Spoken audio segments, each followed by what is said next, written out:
Bienvenidos a la materia Geometría Descriptiva 2 del Departamento de Dibujo. Espero que se encuentren muy bien. El día de hoy vamos a trabajar el tema número 1, proyección oblicua frontal. En esta clase la vamos a tener dividida en dos videos, por lo largo que va a ser el contenido. En este primer video vamos a hablar de las bases del sistema de proyección oblicua frontal y luego en un segundo video hablaremos de la representación de puntos y rectas. En el sistema de proyección oblicua frontal se tiene una sola superficie de proyección, que es un plano paralelo a los ejes X y Z, conocido como plano de cuadro o plano frontal. Y los rayos de proyección todos vienen paralelos, ya que el observador se encuentra en el infinito, es decir, estamos hablando de un sistema cilíndrico. Al tener un único plano de proyección, vamos a obtener entonces una sola proyección. Por ejemplo, hay un rayo de proyección que al pasar por el origen nos da el origen proyectado. Y luego vamos a tener un conjunto de rayos de proyección que van a cortar los ejes cartesianos.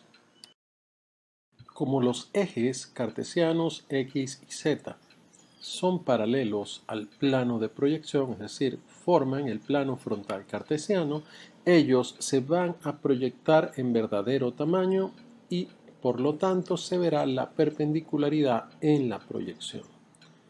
Esto tiene serias implicaciones en cuanto al sistema de proyección, ya que todos los elementos que se encuentren en planos paralelos al plano frontal cartesiano XZ se proyectarán siempre en verdadero tamaño, es decir, todo lo paralelo a X, todo lo paralelo a Z y en general todo elemento frontal, todo elemento paralelo a XZ.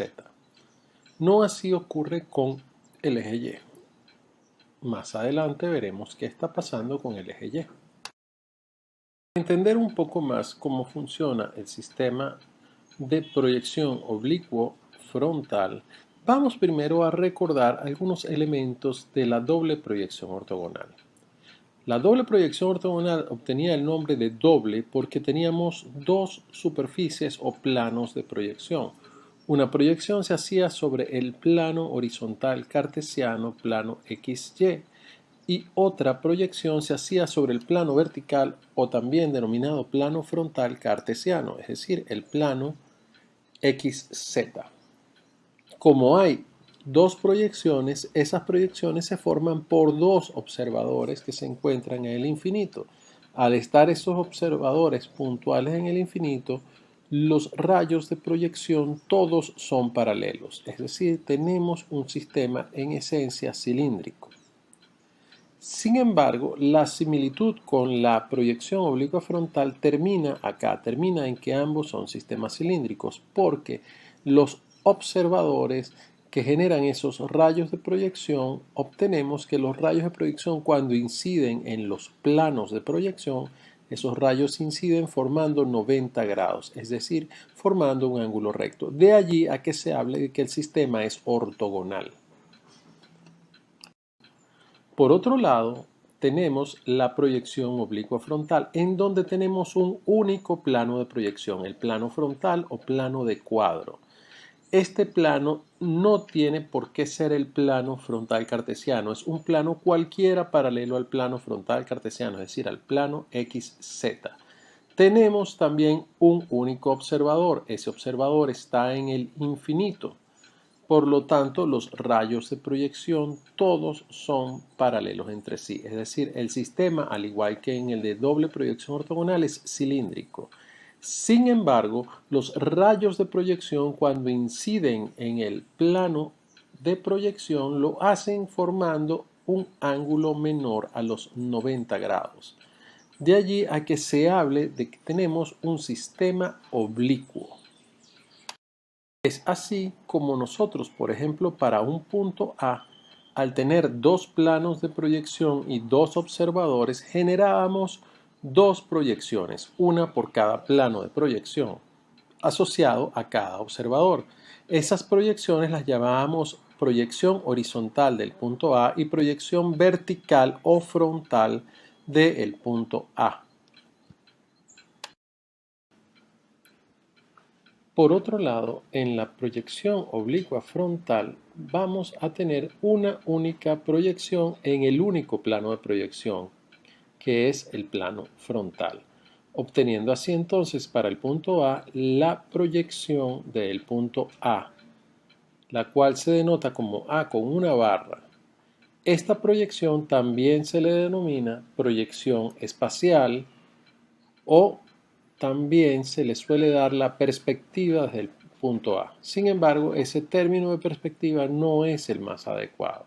Los que sí se pueden utilizar son proyección de A, proyección espacial de A, la proyección oblicua frontal del punto A. Evidentemente, en este último caso es extremadamente largo y uno termina diciendo la proyección de A. En la parte superior derecha podemos observar cómo los rayos de proyección inciden para el caso de la doble proyección ortogonal formando 90 grados y para el caso de la proyección oblicua formando un ángulo phi que va desde 0 hasta los 90 grados sin incluir estos dos valores. Este elemento hace entonces que el eje Y, el eje cartesiano Y, se proyecte de una manera muy particular en los sistemas de proyección oblicua frontal. Como el eje Y es perpendicular al plano frontal, ese eje Y se va a proyectar deformado según el ángulo de incidencia phi, pero además se va a proyectar en distintas direcciones, como se ve en la parte derecha baja. En la parte derecha baja tenemos 3 de los posibles 4 posiciones de ese observador y dependiendo si el observador está viendo desde arriba del plano horizontal o desde abajo del plano horizontal, el eje Y va a tener diferentes configuraciones a lo largo de la proyección o del plano de proyección. A esto se debe a la dirección sobre la cual van los rayos de proyección.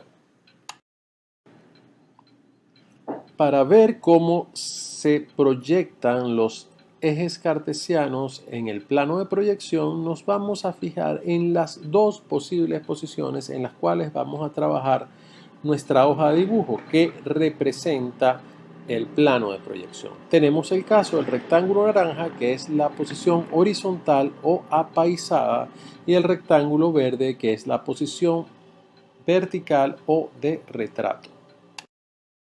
Lo primero que vamos a hacer es ubicar la posición donde se proyecta el origen de coordenadas cartesianos. Para ello vamos a medir en escala natural, escala 1 a 1, en centímetros o en milímetros, la distancia que separa al origen del borde izquierdo de nuestra hoja de dibujo o es realmente del área de dibujo que tenemos enmarcada. Vean que nosotros hacemos un marco alrededor de la hoja y lo que vamos es a medir de ese borde realmente, ¿ok?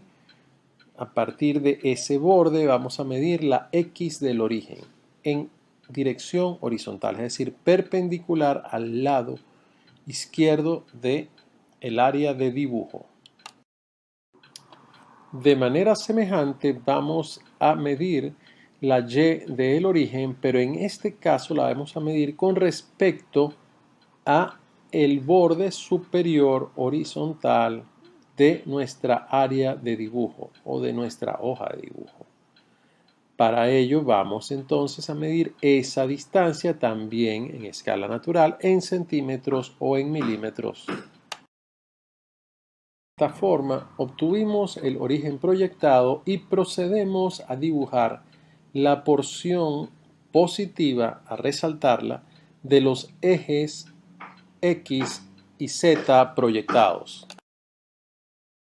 Para poder proyectar el eje Y, necesitamos primero conocer la dirección de los rayos de proyección. Esa dirección se va a tomar relativa al eje X y esa dirección se va a ver directamente en proyección tomándola a partir del eje X en sentido horario. Por ejemplo, en este primer cuadro mostramos una dirección de rayos de proyección que va de 0 a 90 grados.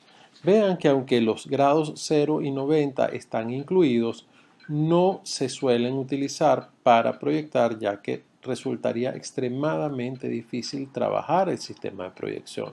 Se utilizan realmente son la dirección de los rayos de proyección con el ángulo omega entre 0 y 90 grados sin incluirlos, a pesar de que en la teoría se podrían incluir. Ese ángulo omega puede ir desde los 0 grados hasta los 360 grados, dándonos así todas las posibilidades de dirección de los rayos de proyección. En la lámina se muestran casos para los segmentos o las regiones donde omega va de 90 a 180 grados, de 180 a 270 grados y de 270 a 360 grados. Si analizamos cada uno de estos casos, podemos ver que para el caso de 0 a 90 grados, el observador está viendo desde arriba hacia la derecha. Para el caso de 90 a 180 grados, el observador está viendo desde arriba hacia la izquierda. Para el caso de los 180 a 270 grados, el observador está viendo desde abajo hacia la izquierda, y de 270 grados a 360 grados, el observador mira desde abajo hacia la derecha. Nosotros, la mayoría de los casos que vamos a estar trabajando va a ser con ángulos que están entre los 90 y los 180 grados. Y por comodidad vamos a estar haciendo ángulos que van a estar cada 15 grados. Es decir, 15, 30, 45, etc. Y de hecho, los ángulos más utilizados suelen estar entre los 90 y los 180 grados, usando de manera muy común el ángulo de 120 grados, el de 135 grados y el de 150 grados. Son los que más se utilizan. En el croquis que mostramos a mano izquierda, podemos ver que el eje Y, cuando se proyecta, el punto del origen está en el plano frontal cartesiano, el cual se encuentra más cerca del plano de proyección que el punto por donde pasa el rayo cortando al eje Y.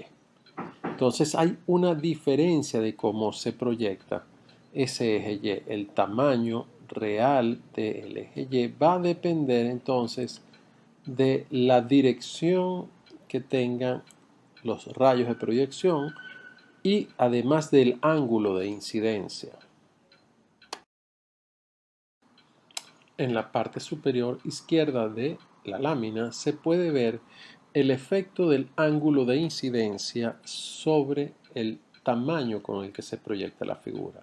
Ese ángulo de incidencia dijimos que iba sin incluirlos desde el ángulo 0 grados hasta los 90 grados. ¿Qué pasa? Que el tamaño con el que se proyecta depende directamente de ese ángulo phi. De hecho, nosotros podríamos establecer la relación trigonométrica entre el tamaño de proyección y el verdadero tamaño del eje Y, ya que la proporción que se tiene tanto en la proyección que se hiciera sobre el plano cartesiano como la proporción que se hace sobre el plano de proyección es exactamente la misma, y la clave para trabajarlo, en vez de medir el ángulo phi o determinar el arco tangente de ese ángulo, lo que se va a trabajar es con un elemento que se llama factor de deformación. Si vemos la proporcionalidad entre el tamaño proyectado y el verdadero tamaño del vuelo del eje Y, nos va a dar un factor que vamos a denominar factor de deformación. Al ser esta una relación de proporcionalidad, la podemos representar a través del teorema de Tales, es decir, simplemente tomando alguna de las rectas donde tengamos la posibilidad de medir el verdadero tamaño del vuelo y en la recta proyectada del eje Y medimos el tamaño proyectado. Es bastante común trabajar con factores de deformación que varían entre un medio y la unidad, sin incluir la unidad, más sí incluyendo un medio, a pesar de que este factor de deformación puede estar sin incluirlo desde el 0 hasta el infinito. ¿Por qué? Porque el valor se aproximaría a 0 cuando el ángulo de incidencia está llegando a los 90 grados y se aproximaría hacia el infinito cuando el ángulo de incidencia se aproxima a los 0 grados. Así, en resumen, podemos decir que para poder empezar a trabajar con el sistema de proyección oblicua frontal, requerimos primero ubicar el origen proyectado con unas coordenadas del origen relativas a nuestra área de dibujo que vamos a denominar la X y la Y del origen. Recuerden, estas distancias se miden desde el borde izquierdo y desde el borde superior de nuestra área de trabajo, de ese rectángulo que delimita el área de trabajo. Es decir, es como que estuviéramos teniendo un sistema de coordenadas auxiliar ubicado en la esquina superior izquierda de nuestra hoja y vamos a medir hacia la derecha y hacia abajo, solamente para ubicar el origen de coordenadas. Una vez que tenemos ese origen de coordenadas, podemos, trazando una recta horizontal y una recta vertical, representar los ejes X y Z proyectados. Eso lo vamos a hacer como una regla de dibujo. La parte positiva de la recta horizontal y la parte positiva de la recta vertical, vamos a llamar positivo de la horizontal todo lo que se encuentra a la derecha del origen y positivo de la vertical, todo lo que se encuentra por arriba del origen, lo vamos a resaltar. Luego que tenemos eso y utilizando la dirección de los rayos de proyección, que recordemos que va de los 0 a los 360 grados, vamos a poder representar el eje Y proyectado. Y una vez que tengamos esa representación del eje Y, también vamos a colocar un poco más oscuro la porción del eje Y que se encuentra a partir de el origen de coordenadas y hacia donde ese ángulo que medimos en sentido horario desde el eje X nos represente la mitad o la porción positiva del eje Y. Para poder terminar de trabajar con el eje Y necesitamos hacer la representación a través del teorema de Tales del factor de deformación Q. Eso lo vamos a utilizar aprovechándonos del ángulo de incidencia que varía desde los 0 hasta los 90 grados y que hace que el factor de deformación varíe de 0 al infinito. Recordando que los valores más comunes que vamos a estar utilizando tanto para el ángulo omega, para la dirección de los rayos de proyección, van a ser ángulos de 15 en 15 grados en los cuales no vamos a estar utilizando ni el 0, ni el 90, ni el 180, ni el 270, ni el 360 grados, pero sí podremos utilizar 15, 30, 45, etcétera, cada 15 grados. Los más comunes a utilizar generalmente van a ser 60 grados, 75 grados, también 105, 120, 135 grados, 150 grados. Son los de uso más común en cuanto a omega. Y en cuanto al factor de deformación Q, vamos a estarlo representando siempre por una fracción y esa fracción va a ser normalmente, lo más común es que sea mayor a un medio, incluyendo un medio, y menor a la unidad. Así podríamos tener 3 quintos, 7 novenos, 5 séptimos, 5 novenos, 3 cuartos. Hasta este momento lo que tenemos es tan solo representados los ejes cartesianos y el factor de deformación que nos va a permitir medir sobre el eje Y. Recordando que en los ejes X y Z para el sistema oblicuo frontal podemos medir en verdadero tamaño.